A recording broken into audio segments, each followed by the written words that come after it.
Pendant des semaines, j'ai cru devenir folle. Ma salle de bain sentait la litière de chat. Une odeur forte, entêtante, impossible à ignorer. J'ai tout récuré. Les joints, le siphon, les carreaux. Rien. L'odeur revenait toujours. Et puis un soir, je sens la même chose sur mon mari. Là, j'ai vraiment paniqué. J'ai pensé à un problème de canalisation. À de la moisissure cachée. J'ai même envisagé d'appeler un plombier. Sauf qu'on était locataire, et l'angoisse de devoir tout expliquer au propriétaire, j'en dormais plus. Je me suis mise à chercher partout. Le bac de la litière de mon chat était nickel. Mes vêtements, les draps, le canapé. Tout commençait à sentir pareil. Ce que j'ai découvert ensuite m'a laissé sans voix. C'était son shampoing. Un simple shampoing médical, bouteille bleue, acheté en pharmacie. Un produit banal que des dizaines de gens utilisent sans se douter de rien. J'ai vérifié les avis une étoile en ligne et là, je les ai vus, des témoignages identiques aux miens. Des gens qui avaient appelé des plombiers, fait venir des inspecteurs, subi des examens médicaux. Tout ça à cause d'un shampoing. On a changé de produit. L'odeur a disparu en quelques jours. Morale de l'histoire, avant d'acheter quoi que ce soit, lisez les avis une étoile. Vous m'en direz des nouvelles. Et vous, vous avez déjà vécu un truc aussi absurde? Mon mari fait de l'électricité à la maison ce matin. À un moment, il pose ses outils, attrape ses clés et me lance. Je file au garde-meuble. Sauf qu'on n'a pas de garde-meuble. J'allais lui demander ce qu'il voulait dire, quand j'ai compris. Il parlait de Leroy Merlin. Et franchement, il n'a pas tout à fait tort. Réfléchissez 2 secondes avec moi. Des milliers de références, toujours en stock, toujours en parfait état. Et si un article est abîmé? Vous l'échangez. Pas de soucis, pas de prise de tête. Des employés disponibles pour vous aider à trouver ce qu'il vous faut, sans rendez-vous.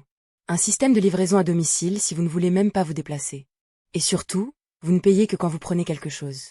Pas de loyer mensuel. Pas de stockage inutile chez vous. C'est là que ça m'a vraiment frappé. Combien de trucs on entasse à la maison, au cas où? Des boîtes de vis, des rallonges en double, des outils qu'on utilise une fois par an. Et si on arrêtait de stocker ce que le magasin gère mieux que nous? Imaginez l'espace libéré. Imaginez la clarté. C'est exactement cette philosophie que j'applique avec mes clients quand on désencombre leur maison. Alors, dites-moi, c'est quoi l'objet inutile que vous stockez depuis des années et que vous n'avez jamais ressorti? Mon chéri est au courant. Et s'il parle, je suis morte. Tout a commencé avec une tache. Une tache mystérieuse sur quelque chose que je n'aurais jamais dû laisser traîner à portée d'une enfant de 2 ans. Parce que ma fille, elle est adorable, mais elle est une bombe à retardement. Et ce jour-là, la bombe avait explosé. J'avais prévu de tout régler mardi. Tranquillement. Sans pression. Sauf que ce matin-là, ma belle-mère attendait que j'aille à sa fête. Et moi, j'ai regardé le désastre devant moi, et j'ai choisi la tâche. J'ai commencé par aspirer 3 fois avec mon petit aspirateur à main. 3 fois. Parce que vous ne réalisez pas ce que 2 ans de vie active peuvent déposer sur un tissu. Ensuite, j'ai sorti mon arme secrète. Celle qu'on trouve dans chaque foyer mexicain qui se respecte, le savon-zotte. J'ai frotté à la main, à l'eau presque froide. Puis un cycle délicat en machine, température au plus bas. Et là, le résultat. C'était comme si rien ne s'était jamais passé. Propre. Impeccable. Le genre de résultat qui vous donne envie de pleurer de soulagement. J'ai posé les 2 pièces à sécher, les cadeaux secrets sont emballés, et ma belle-mère ne saura jamais pourquoi j'ai raté sa fête. Mon chéri, lui, c'est tout. Pour l'instant, il se tait.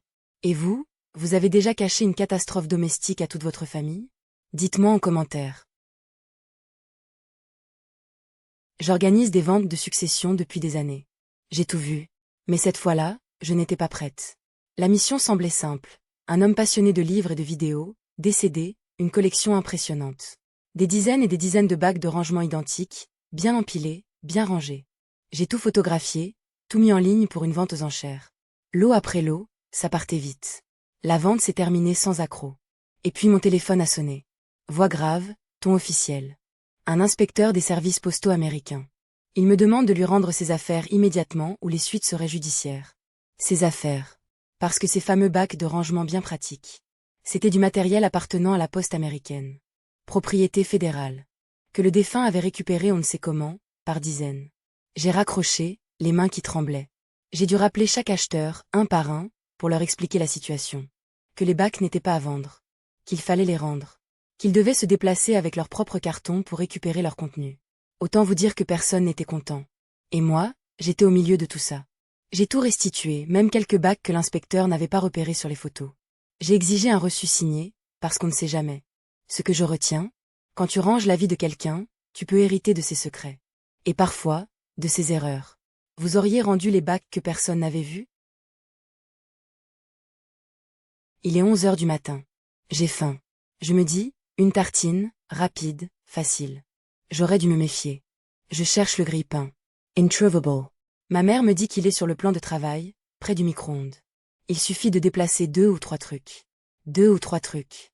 J'enlève l'ouvre-boîte électrique, les 3 mugs de voyage, la balance de cuisine encore dans sa boîte d'origine, le paquet de gâteaux, le multipack de chips avec un seul sachet dedans.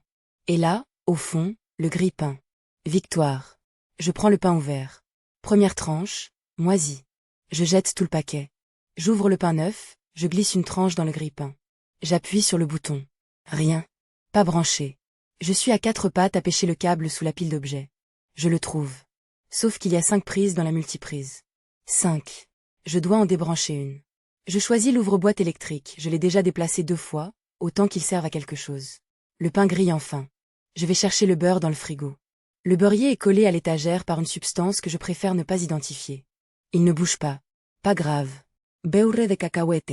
Je fouille le cellier, je déplace tout sans provoquer l'avalanche, je récupère le pot. Succès. Ma tartine est prête. Je cherche une place sur le plan de travail pour poser mon assiette.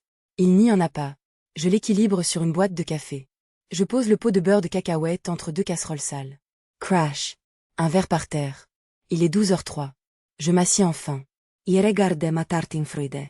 Je n'ai plus faim. Est-ce que vous comprenez maintenant pourquoi le rangement, c'est pas juste une question d'esthétique? Dites-moi en commentaire ce que vous feriez à ma place.